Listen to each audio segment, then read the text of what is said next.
Widow's Wib Shawl. Widow's... Oh my God, seriously? Today's episode... Nope, we're not doing that part. This is made by a hopefully you'll think this is a... Oh my God, this is so pretty.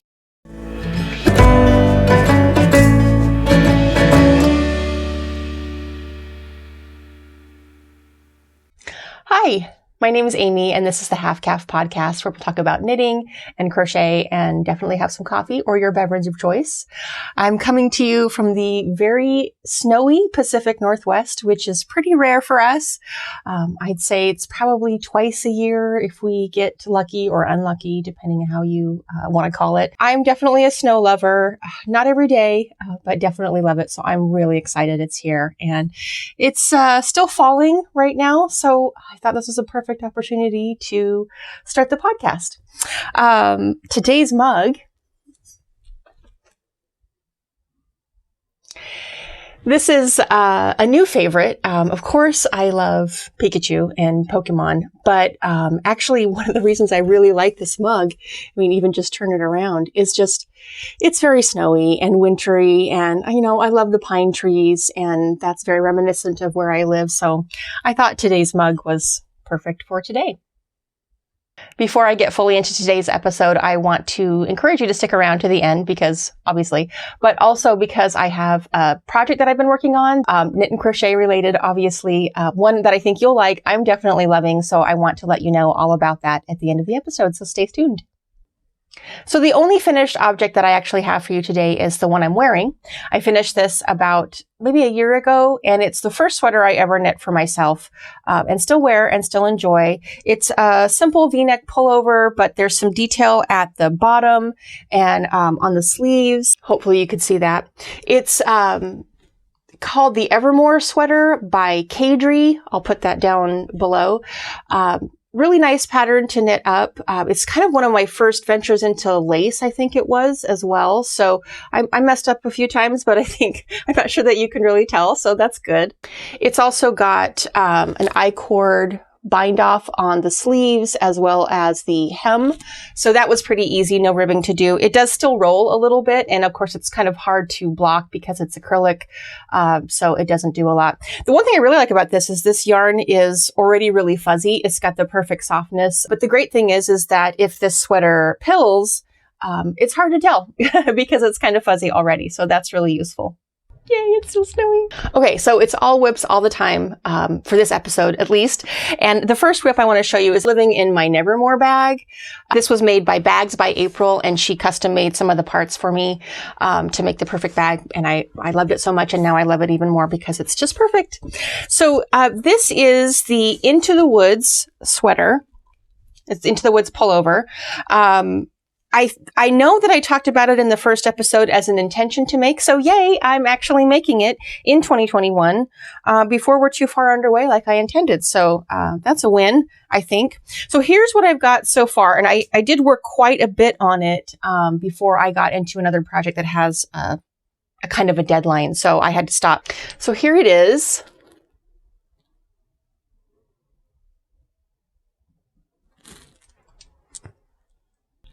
So most of you are probably familiar with, especially her Into the Woods socks, which she came out with first. This is the pullover that I was actually waiting for that she just came out with, maybe a month or two at the most. I really, really love the tree pattern, but I don't do a lot of socks. And when I heard that she was coming out with a pullover, I just thought, well, I'm going to definitely wait for that.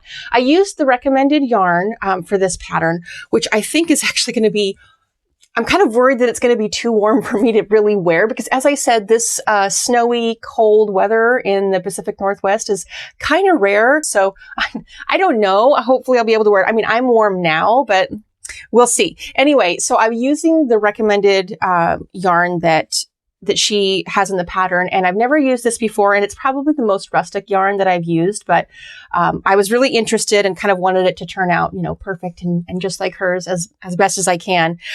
So this is, you probably even heard of it. This is Gilead Yarn. Let me find out where to put that. There we go.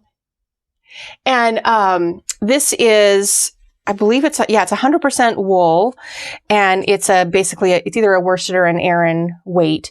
And the color is just perfect. This color, let me find it. I think this is eucalyptus. Yeah. And then I got a lighter color, just one slightly lighter color. I can't remember what it is called right now. But I will look that up and put it down in the thingy. I wanted not so much contrast. A lot of the project pages, you know, had kind of like a brighter white or things like that, which are really pretty, but I kind of wanted a more subtle contrast. So of course I ordered, the yarn online and was hoping that they went together as well as I thought they did. And, they definitely do, in my opinion. So there it is again. So, of course, I have just barely split for the sleeves. The rest is just kind of like, you know, stockinette in the round. And then, of course, I'll have the sleeves to do. And then the collar and, of course, all that kind of good stuff. So I've still got a ways to go, but it's stockinette knitting. So that'll probably go fast.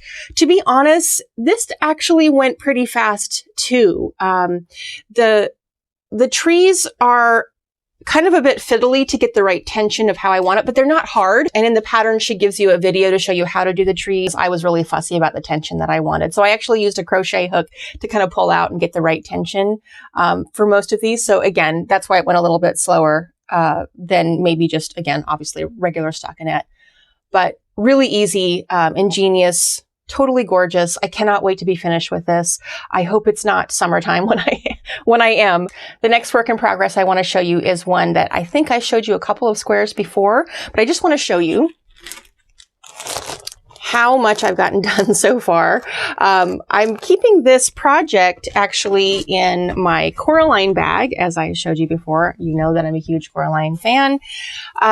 This isn't meant really to be a project bag. It's just a tote. It's really quite big, and kind of floppy, but that's sort of the point, is that, I need a big bag to house a blanket.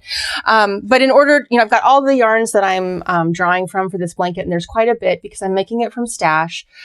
So I've probably got at least 5 or 6 rather full skeins of yarn that I've got in that bag, plus all the squares. So I'm needing the big one, and I'm keeping them in a plastic bag that I've made so far, which is about to overflow anyway, but just to kind of keep them separate. I'm sure I'll have to make a different plan soon. But I wanted to show you a couple of the colors, some of them that you might have seen already, and some of them are some of the new ones that I've gotten into. So I think I've gotten just into 4 tones, and I'm working out of all my blues from stash, just to use up just your basic acrylic yarn, things like Red Heart or Big Twist, Karen, Simply Soft. These are really looking gorgeous together, I think. So here's one.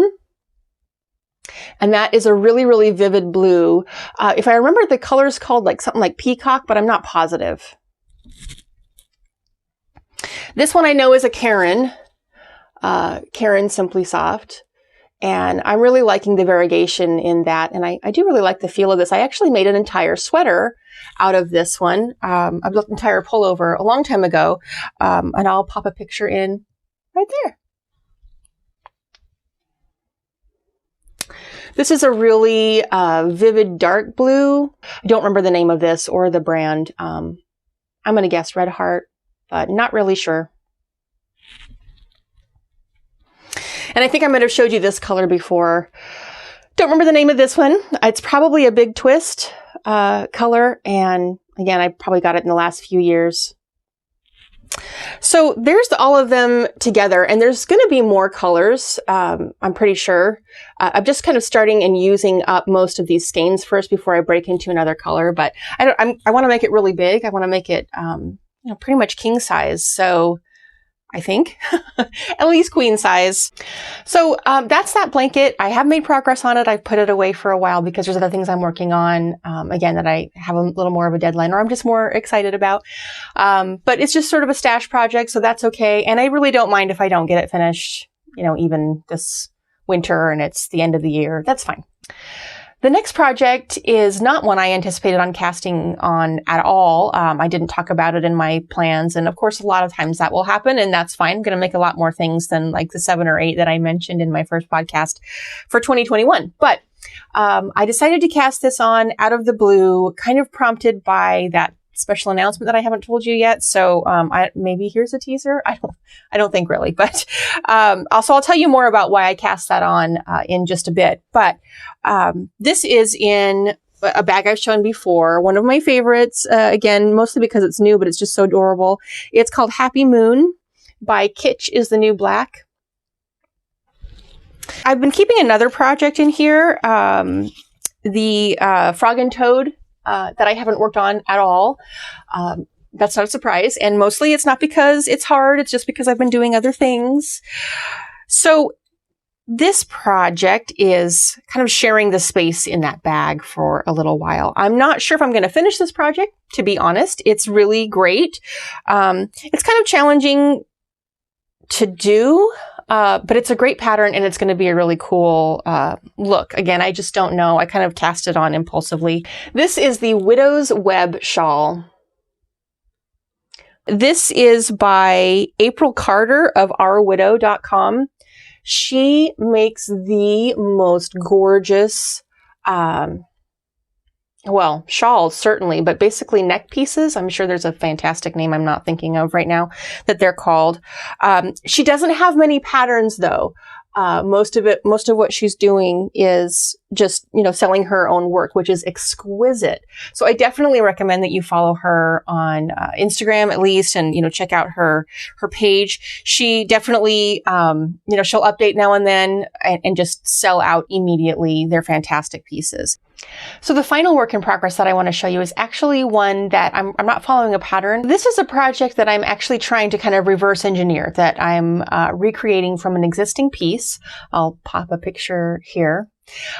This is a vest that is a birthday gift, and so I want to, hopefully I can get it finished, but we'll see. It's not a super quick crochet, but I'm working on it a lot, which is again why I don't have any other finished objects, because I'm not really rotating projects at this time. I'm trying to stay really monogamous to this one so that I can get it done.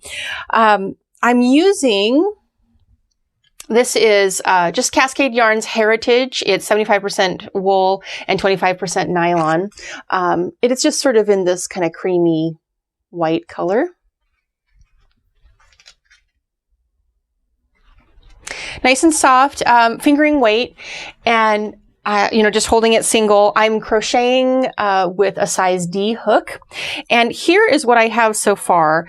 It's actually worked flat, although I ended up creating a chain base row for the whole thing, so it's actually accidentally still connected.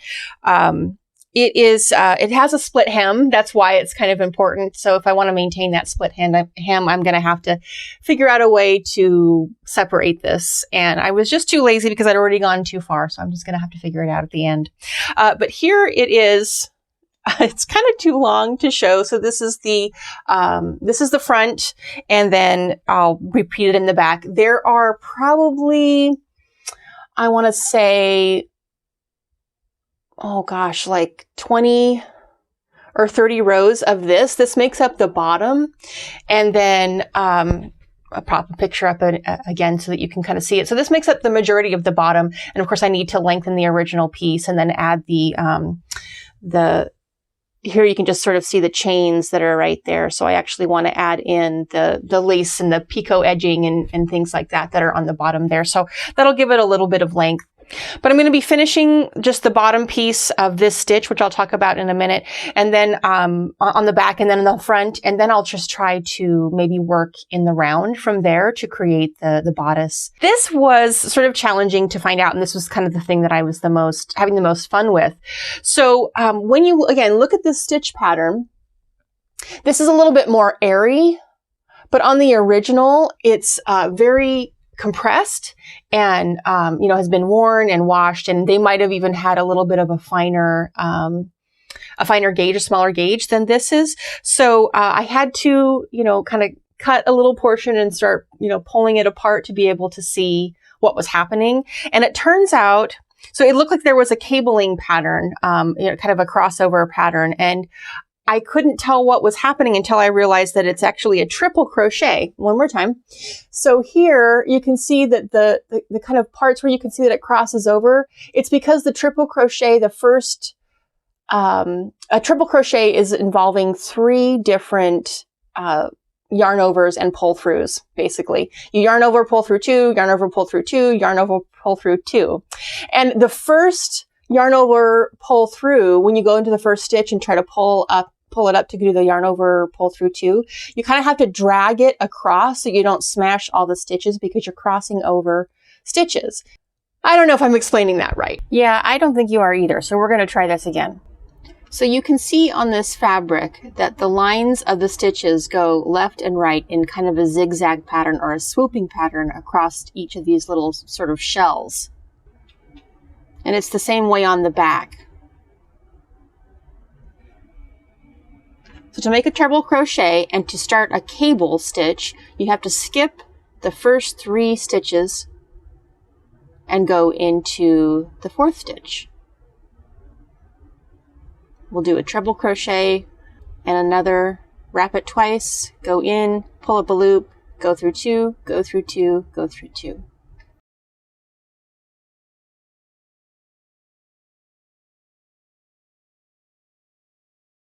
Then we're going to do a treble crochet, but we're going to cross over and grab those 3 stitches that we skipped.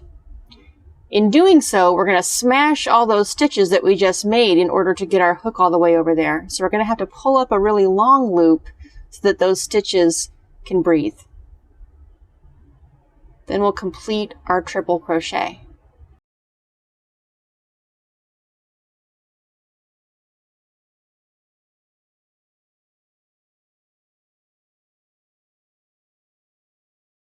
Now we're going to do 2 more treble crochets, crossing over again to complete the cable, but we're going to have to pull it apart so that we can see where the hole is to go in, because the stitches still get a little bit smashed and hidden. All the while I've got to keep good tension to make sure that those stay even with each other and don't smash the rest of the stitches.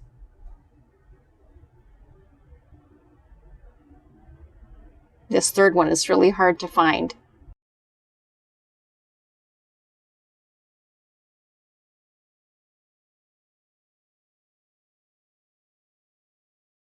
And there we have it. Do that a million times.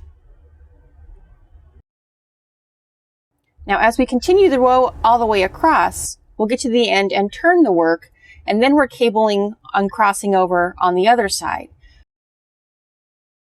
This is worked back and forth, which is why it looks like there's kind of a cable row and then a regular row and a cable row and a regular row. There's not. It's every row is the same stitch, which is a cable a crochet cable stitch, but because you work back and forth, it looks different on the front and the back. So that was kind of part of the sleuthing that I had to do to figure out how this is made. But I'm kind of proud of myself, and that's been fun. And so I'm just kind of going and going and going. I'm probably not even quite halfway through, just about halfway through, I think, with the base of the first side. So I've still got my work cut out for me.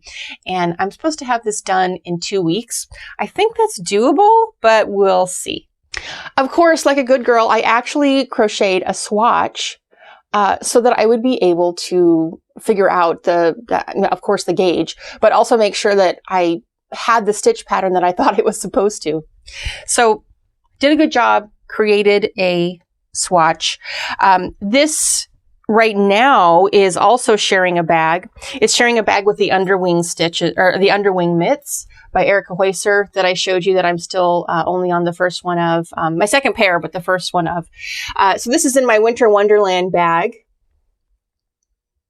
And that is by a Stitchy Girl Studio. But this is pretty soon going to need its own bag. So I'm going to have to scrounge one up. So those are all the WIPs I have to show you. And now I just want to show you one acquisition before we get to the special announcement. So I did what you're not supposed to do and purchased yarn because it was pretty, not because I have a project planned. Again, I'm trying not to do that as much there are exceptions, and of course this was one. It's mostly because I'm a big fan of Voolenvine yarns, and she's a gorgeous dyer, and she podcasts as well, and I really enjoy her podcast. So I've always wanted one of her colorways and to use some of her yarn, and she, you know, like most people, will do a shop update, and of course she's popular enough that and you know, talented enough that it sells out pretty quick. So I decided that when I saw her shop update was coming up, that I wanted to just check out what the yarns were. And I set an alarm and did all that to make sure that I could get it. And this was one that I really, really thought was beautiful. I purchased not a sweater quantity, but quite possibly, probably enough to do a small sweater, like maybe not for me, but for my little teenage daughter. Hopefully that'll probably be what it's going to, but I don't know. We'll see what it's going to be for. Like I said, I don't have an idea in mind. It was just too pretty. So this is on her Nouveau base, and it's 100% superwash merino wool, 400 meters, single ply fingering weight. This is the color Dead Calm.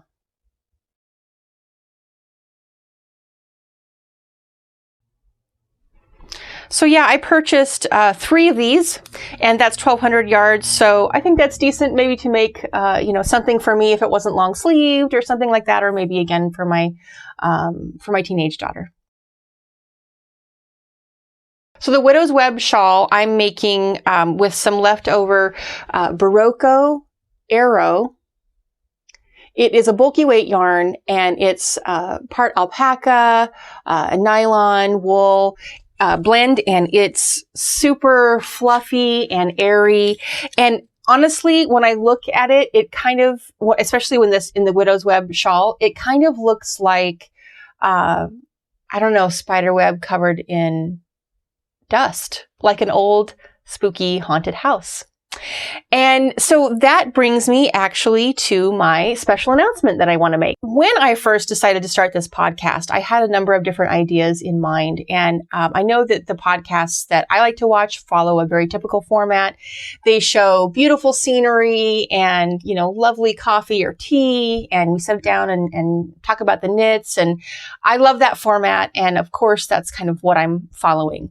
But when I was thinking about what might make it different or fun, or just kind of, you know, what I might like to do to make it my own, I realized that not only do I love knit and crochet, but I absolutely love horror movies. I'm really into supernatural, ghost stories, haunted house, monster movies, zombies, whatever. If it has a supernatural element, or even the hint of one, you know, I'm kind of there. And I'd say that that's my top genre that I really like to watch. And so I have seen, I don't know how many, enough that I started an Excel spreadsheet to keep track of them. And, you know, I'm up to, I think, over 400 on that spreadsheet. And of course, I haven't been keeping it all my life. So, I've watched a fair number, and I thought it would be really fun to kind of mix up the stereotype of knitters, because we're a very diverse group, by combining knit and horror somehow. Now, I couldn't figure out how I wanted to do it fast enough before I was just ready to kind of hit the ground running with the podcast. So I decided that I guess I'm going to think about it more, but I'm just going to kind of do the typical podcast for now.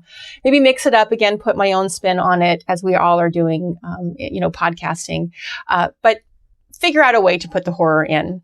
So I started a blog. Do people read blogs anymore? I've heard that they do. It's called knit2stab1.com. It's just a blog about knitting and crochet in horror movies. So anytime I see a knit or a crochet piece, I'm going to try to talk about what it is, or kind of call your attention to it, show some, you know, photos, or maybe even some footage. I don't know. And then try to find patterns that I think are either, you know, right on the money, or kind of have the same sort of feel as some of the more striking pieces that I might see in horror movies. And fun fact, sometimes there's not a lot of knit or crochet in the horror movies. So sometimes I actually really have to hunt. So I'm doing that for you and for me, because it's really fun. And I hope that you want to check it out. So again, knit2stab1.com. go and check out what I've posted so far. Please comment and let me know that you're reading. And, really what would be great is if you have movies that you'd like to see me check out.